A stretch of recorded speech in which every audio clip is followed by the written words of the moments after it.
지금 가셔야 돼요? 네. 아, 비가 계속 오네. 지겨운 장마에서 계속 비가 오네.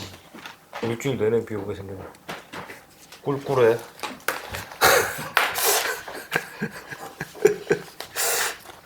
한팀장은 뭐 좋은 소식 없나? 저요? 아니, 저 없는데. 응? 없어. 좋은 소식 있어야 되는데.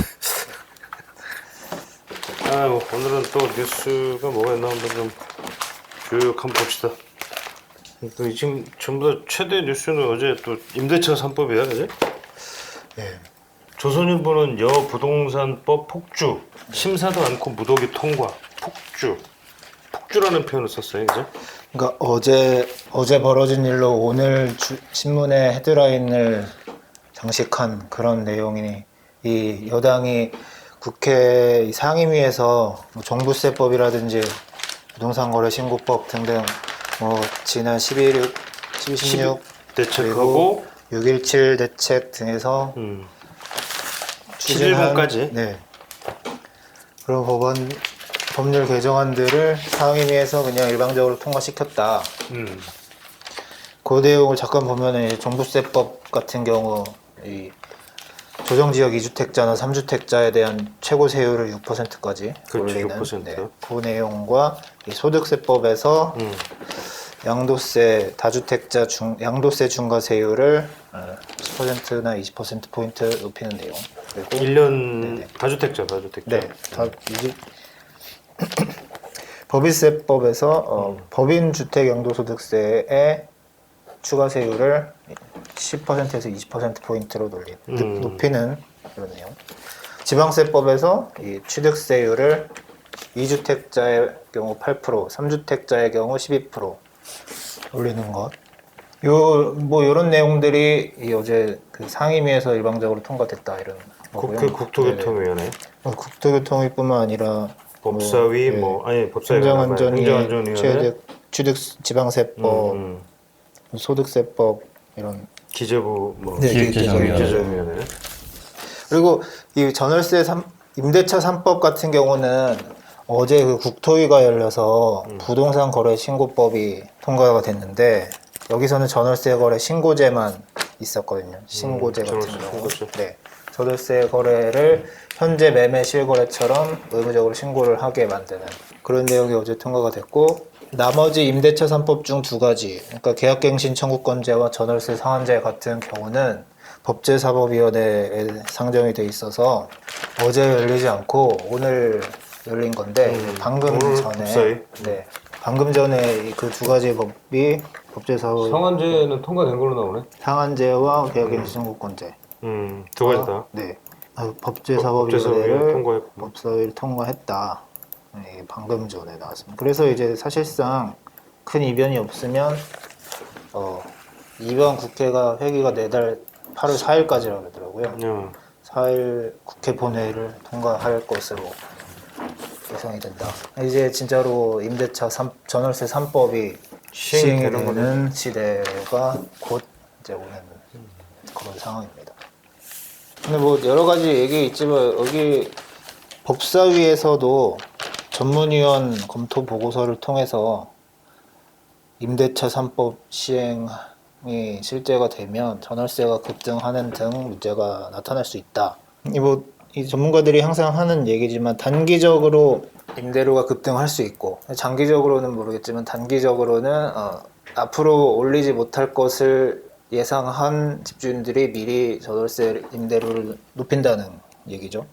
그것과 신규 계약 체결 시의 임대료가 보장 기간이 몇 년이 되든지 간에 어쨌든 그 기간이 끝나면 신규 계약 체결할 때도 임대료가 높아지기 때문에 임차인을 오히려 부담스럽게 만들 수 있다. 이런 내용도 있었고요. 또 소급 적용에 관해서도 저희 항상 얘기하는 그 내용이 있었는데 이 임대차 3법의 계약갱신 청구권과 임대료 상한제 같은 부분이 신규 전월세뿐만 아니라 현재 존속 중인 계약에도 적용이 되기 때문에 소급 적용이 되는 것이고 이런 내용을 넣지 않는 것이 타당하다. 이런 의견을 법사위 전문위원 보고서에서 지적을 했다. 왜냐면 임대인으로서는 과거에, 그러니까 현재 존속 중인 계약을 과거에 체결할 당시에 이런 내용이 생길 것을 예상할 수 없었기 때문에 이게 소급 적용이지 않느냐. 그런 그럼 헌법소원을 누가 좀 낼라나 혹시? 네, 그렇다면 헌법소원도 가능한 네, 이거 아닐까? 상식적으로는 누가 헌법소원 낼 것 같은데. 그렇게 예상이 되는 상황입니다. 그다음에 뭐 여기 어찌됐건 또 매경에서는 뭐 이제 전월세 신고제 시행이 내년 3월로 미뤄졌다. 내년 6월. 이렇게 돼 있네. 시행 시기를. 내년 6월 참 6월이 10월이 3월이 아니고. 근데 이게 3월로 미뤄지게 된 게 이제 여러 가지 뭐 시스템 구축하는 문제 때문에 지금 당장은 할 수가 없기 때문에 6월부터 하는 걸로 이렇게 돼 있는데 이게 지금 아까 지금 우리가 얘기했던 계약갱신 청구권이나 전월세 상한제 가 동시에 이 세 가지가 동시에 시행되지 않으면 이게 뭔가 미스매치를 가져올 것이다. 임대차 시장을 안정시킬 수가 없다. 뭐 이런 얘기 또 있네. 매경이 약간 세게 지른 내용인 것 같기도 한데 그런 거?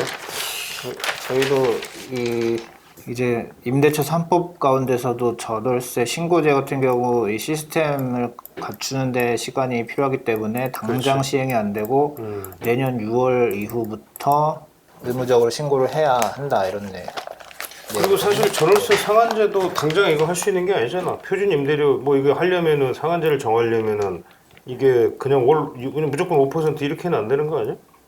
상한제 같은 경우는 상관이 없네.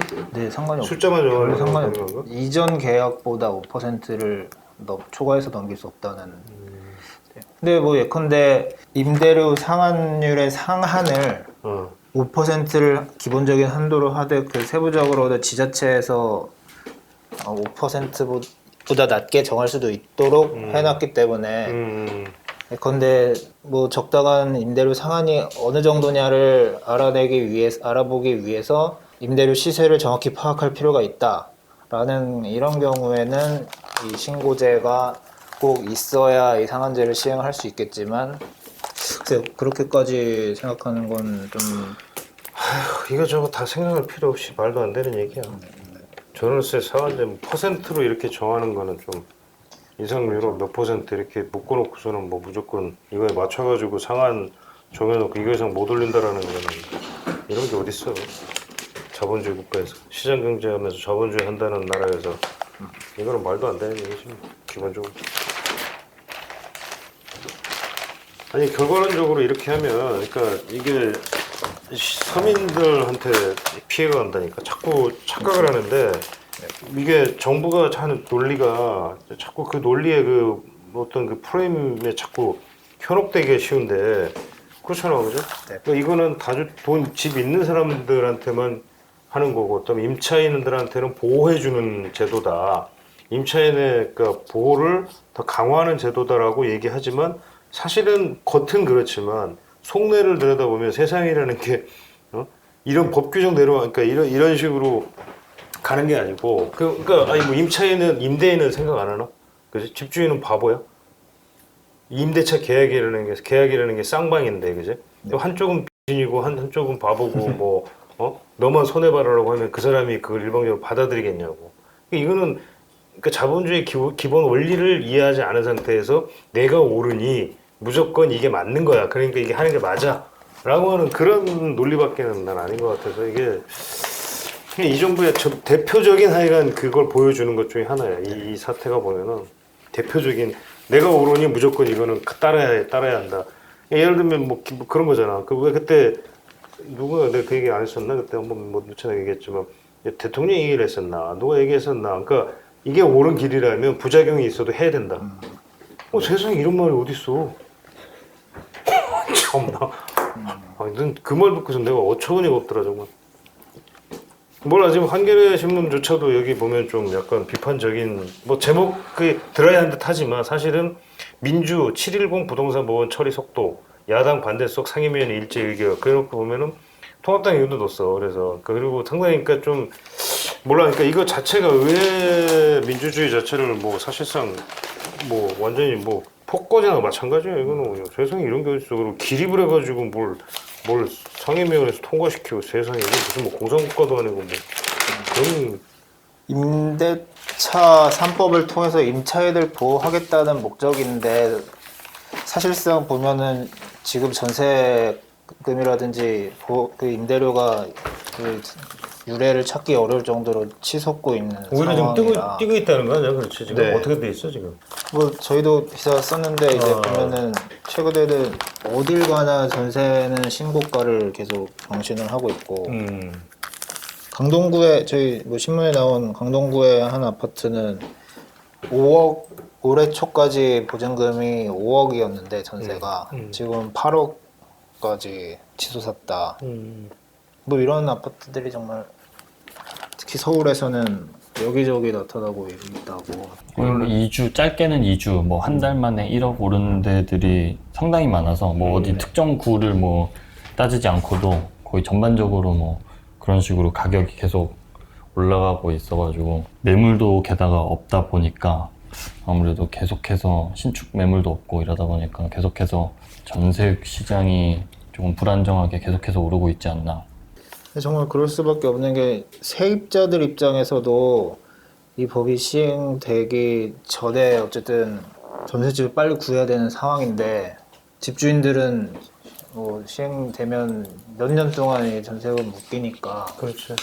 일단 올릴 수 있는 한 최대한 올려놓고 네. 뭐 가는 거지. 내가 오늘 아침에 지하철 타고 오면서 그 우리 모 신문사 선배랑 비슷한 동네에 살아가지고 같이 타고 왔는데 그 선배가 딱 그 얘기를 하시는 거야.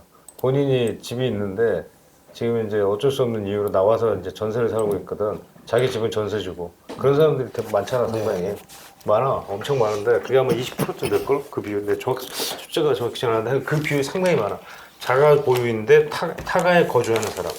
이런 경우 비율이 상당히 높은데 근데 이제 본인도 지금 전세금을 올려야 되고 자기 집도 지금 올려달라고 한다는 거야. 그러니까 지금 이게 서로 눈치 보기 지금 하고 있는 거야. 이거 어떻게 올리고 어떻게 해야 될 거냐. 사실 지금 이게 지금 이런 현상이 지금 뭐 여기뿐이겠냐. 서로 눈치 보고 있겠지 지금 사실은 그죠? 그러니까 이제 아마 상당 부분은 이제 어느 타협점을 찾을 텐데 그러면 이제 반전세 같은 게 좀 많이 늘어날 가능성이 높아 사실은. 네. 왜냐하면 이제 전세금이 뭐 한정없이 올라갈 수는 없잖아, 그지? 그럼 결국은 일부 이제 보증금 돌리고 뭐 이제 일부는 이제 뭐 월세로 좀 돌리고 뭐 이렇게 해야 되지 않을까라는 생각은 드는데 네. 아마 그런 점에서 타협을 하는 임차인과 임대인이 많지 않을까라는 생각은 들긴 하더라고. 그런 가운데 지금 이제 서울의 아파트 신규 입주 물량을 보면 올해 서울에서 입주한 아파트가 48,000 가구였고 올해 48,000. 네, 근데 내년부터는 절반으로 25,000 가구로 그렇지. 급감한다. 이제 내년하고 후년까지도 계속 줄어드는 거 아니야? 계속 줄어드는 거 아닌가? 네, 그래서 줄어드는. 지금 딱히 뭐 늘어날 이유는 별로 없잖아. 서울의 그렇죠. 경우에. 재개발 재건축 사업이 활성화되지 않으면 네. 지금 현재로서는 뭐 답이 없는 거 아닌가? 올해 분양 물량이 어떻게 되느냐가 이제 내후년부터 입주 물량과 연관이 있을 것 같은데 그때 얘기했지만 서울시나 정부는 분양 물량이 줄지 않을 것이다라고 예상을 하고 있고 근데 실제로는 줄어들 수밖에 없는 상황이니까 이게 어떻게 될지는 조금 지켜봐야 될 것 같은 상황입니다. 그러니까 이런 측면이 있을 것도 같아. 만약에 집값이 계속 오르잖아, 그지?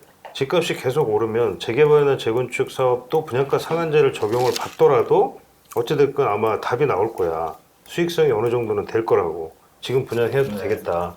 그렇지 않겠어, 그지? 그러니까 그러면 이제 어느 정도 이제 분양을 좀 맞춰서 그러니까 그렇다고 해서 물론 아까 얘기한 것처럼 재개발 재건축 규제가 뭐 이제 여기에는 물론 이제 그 초과이익 환수제 같은 거라든지 이제 뭐 이런 부분들이 걸려 있긴 할 텐데 그렇다 손 치더라도 만약에 집값이 계속 오른다라고 하면 사실은 뭐 상한제를 하더라도 뭐 수익성이 좀 있다고 보고 뭐 기존에 추진되던 것들은 아마 추진이 되겠지.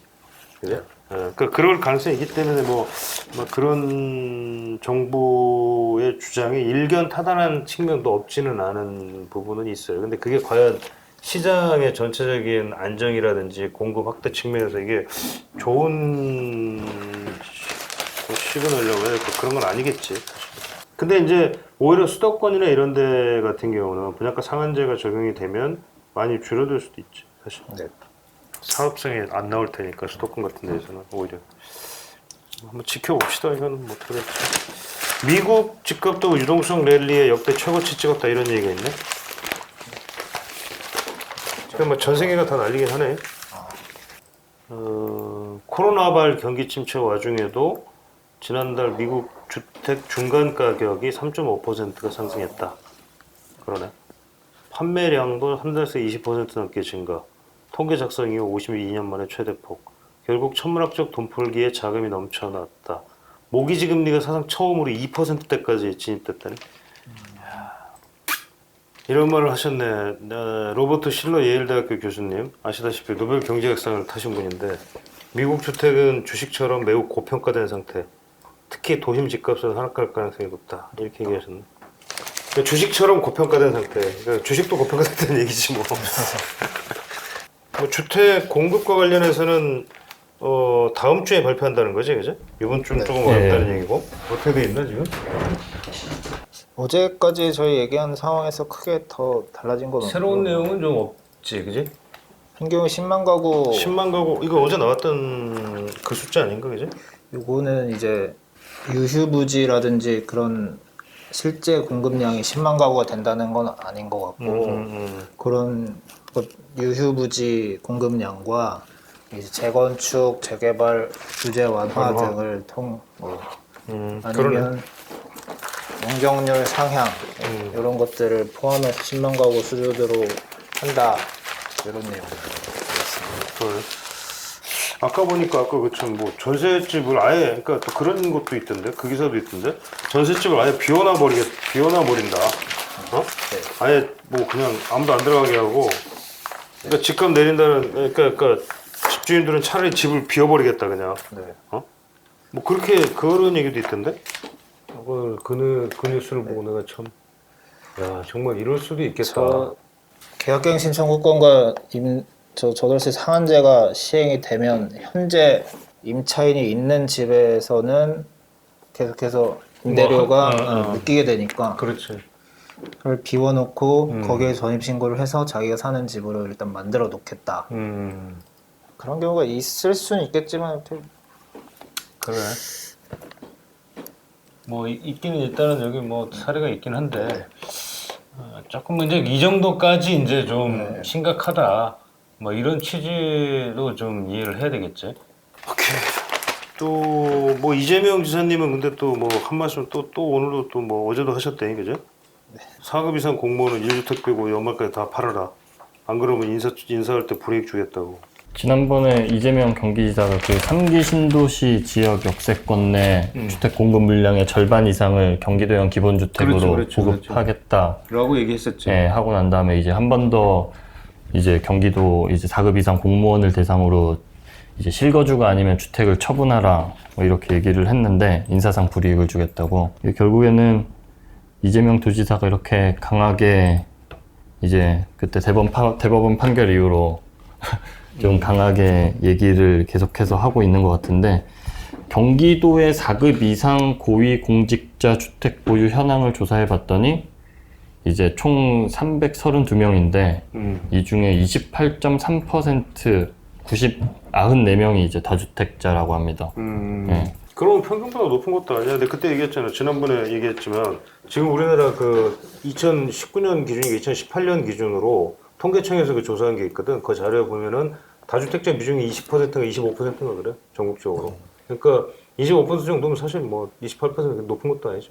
거의 전국의 이런 대한민국의 전체 이런 수치와 비슷한 그렇죠. 양상을 보이고 있는데, 근데 이제 여기 경기도청 직원들 이제 내부 직원들 말에 따르면은 경기도가 사실 권역이 상당히 넓잖아요. 국내에서 뭐 집값이 비싼 데는 한없이 비싸고 그렇지. 이런 싼 데도 엄청 널렸지. 네, 뭐 근데 이제 뭐 한 직원 여기 인터뷰 익명의 직원 인터뷰를 보니까 본인은 뭐 이천 시골 마을에 집을 뭐 하나 갖고 있고 뭐 경기도에서도 저렴한데 아파트 한 채를 갖고 있는데 해서 다 해도 뭐 분당의 아파트에 진짜 완전 분당 아파트 한 채 가격에 쫓아가지도 못하는데 본인이 다주택자가 됐다고 뭐 이렇게 얘기를 하더라고요. 그래서 그런 여기서도 사람이 많지. 예. 그 경기도라서 사실 뭐 서울시 직원들도 아니고 아마 그런 사례가 꽤 많긴 할 것 같은데 근데 아마 이렇게 좀 세게 얘기를 했다 보니까 올해 하반기 올 연말까지 처분하라고 했으니까 실제로 조치를 취하긴 할 것 같은데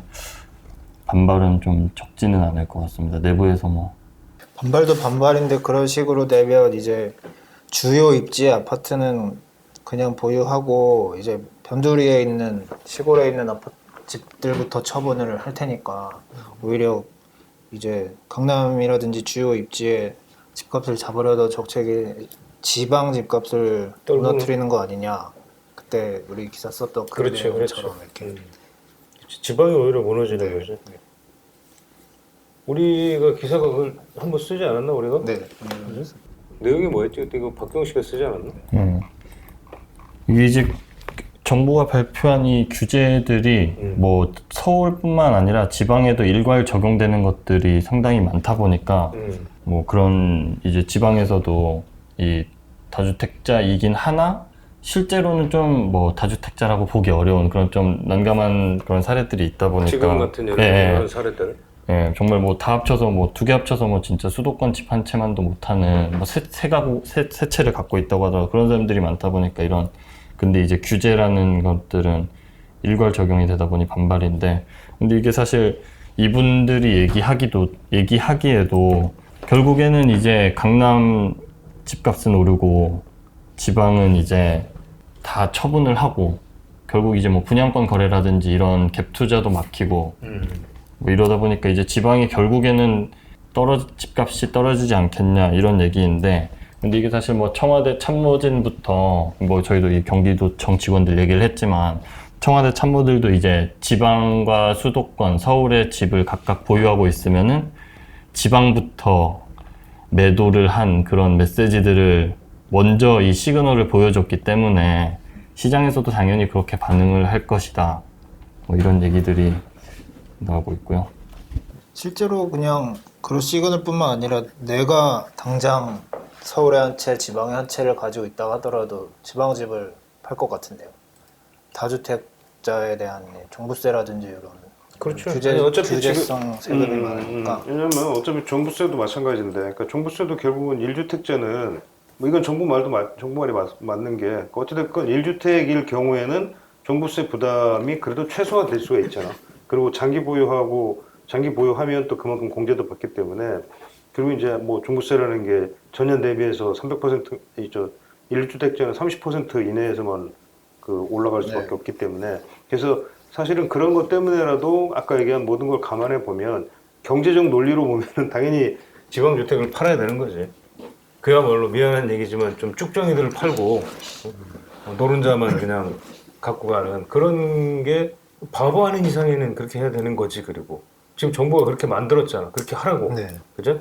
그러니까 그거는 이 사람들 보고 잘못 너 그래 놓고서는 왜 지방주택 팔고 난리야라고 하면은 그건 바보지. 그럴 줄 몰랐나? 그거는 말이 안 되는 얘기인 거고. 사람들의 그 주택 이런 이거 또 어떻게 보면은 그 권리일 수도 있고 남의 재산권인데 정부가 남의 재산권을 가지고 대한민국 헌법에 보장된 재산권을 왜 날리냔 말이야. 그거는 진짜 국가 비상사태의 경우에만 헌법에서 국민의 재산권을 제약할 수 있잖아, 그지? 그렇잖아. 그렇게 돼 있잖아, 헌법에. 근데 그 헌법을 지금 무시하는 거야, 지금. 이 정부는 재산권을 지 멋대로 막 왔다 갔다 흔들고 막 쥐고 흔들고 막 그러는 거야. 이게 결국에는 지방 중소도시, 좀 작은데 소도시에서부터 이런 좀 현상이 벌어질 수도 있지 않을까 했는데 실제로 7.10 대책 이후로 분양을 했던 그런 지방 소도시에서는 미분양 사태가 조금 많이 발생하고 있더라고요. 앞으로는 더 그럴 거야. 그죠? 내 생각엔 앞으로 더 그럴 것 같아.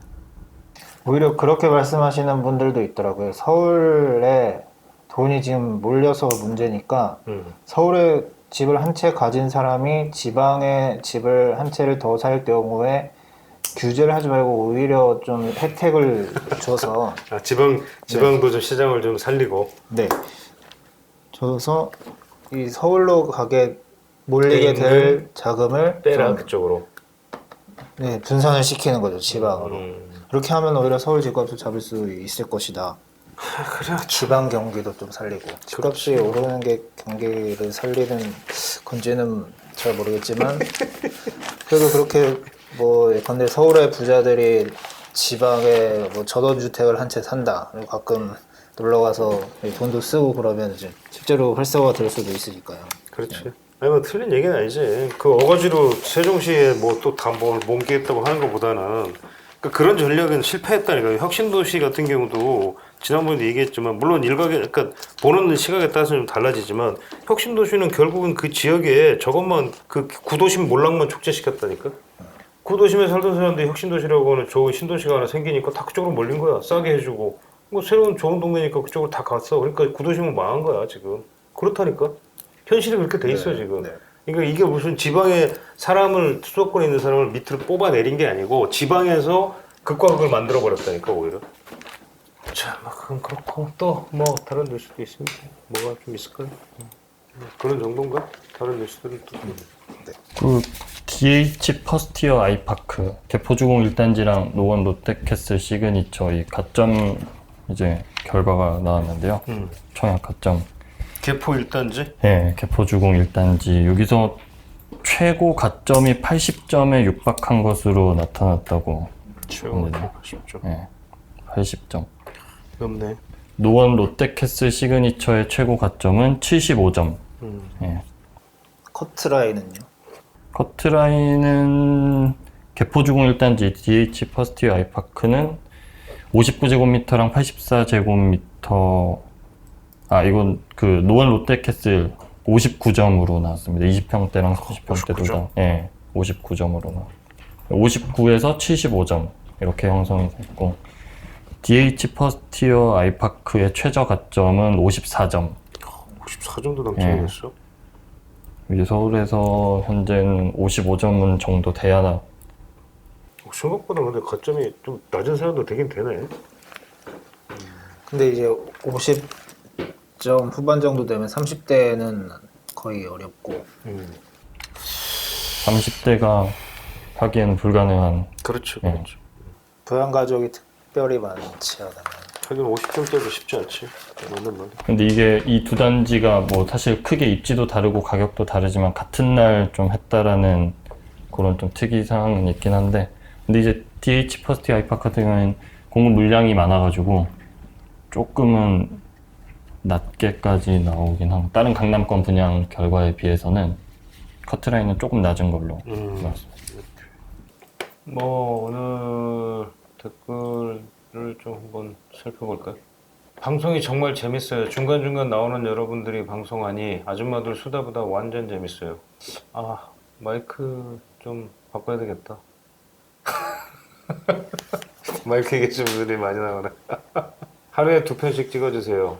죄송합니다. 저희가 2편을 찍기에는 좀 아직은 좀 역량이 부족한 관계로 최선을 다해서 1편을 더 한 편이라도 더 잘 만들도록 노력하겠습니다.